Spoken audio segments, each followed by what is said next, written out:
শিবপুরের হালদারপাড়ার মাছ ব্যবসায়ীর পার্থপ্রতিম সেনগুপ্তর ফ্ল্যাটে সাত সকালেই চলে ইডির তল্লাশি। অভিযোগ, শেখ শাহজাহানের ঘনিষ্ঠ এই ব্যবসায়ী। টাকা সাইফনিং এর অভিযোগ রয়েছে তার বিরুদ্ধে। জমি প্রতারণার মাধ্যমে টাকা পাচার হয়েছে বলে অভিযোগ। ইডির তল্লাশি নিয়ে মাছ ব্যবসায়ী পার্থপ্রতিম সেনগুপ্তর মেয়ে অন্বেষা সেনগুপ্ত সাংবাদিকদের মুখোমুখি হয়ে বলেন, বাবাদের যেটা ফ্যামিলি বিজনেস, আমি ফ্যামিলিতে এক বাড়িতে থাকি, তো ওইখানেতে কোনো ট্রানজাকশন হয়েছে, কি হয়েছে আমি বলতে পারবো না। সেটা ওনারা দেখে গিয়েছেন, কোয়ারিজ হয়েছে, দেখেওছেন, ওনারা সার্চ করে কিছুই পাননি। আমার বাবা অনেক দিনই বিজনেস থেকে ডিটেচ রয়েছেন from 2016 due to his health condition.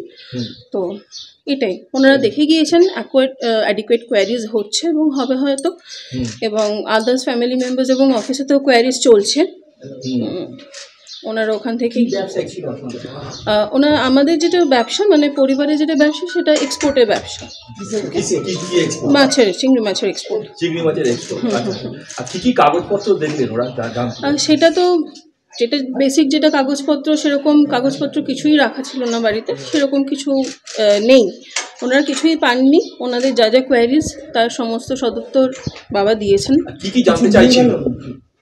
না, কিছু নিয়ে যাননি, কারণ সেরকম কিছুই পাননি এবং সেরকম কিছু নেই।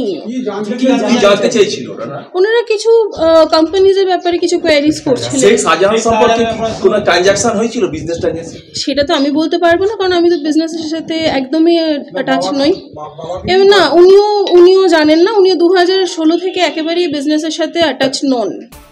হাওড়া থেকে আইভি আদকের রিপোর্ট, পূবের কলম ডিজিটাল।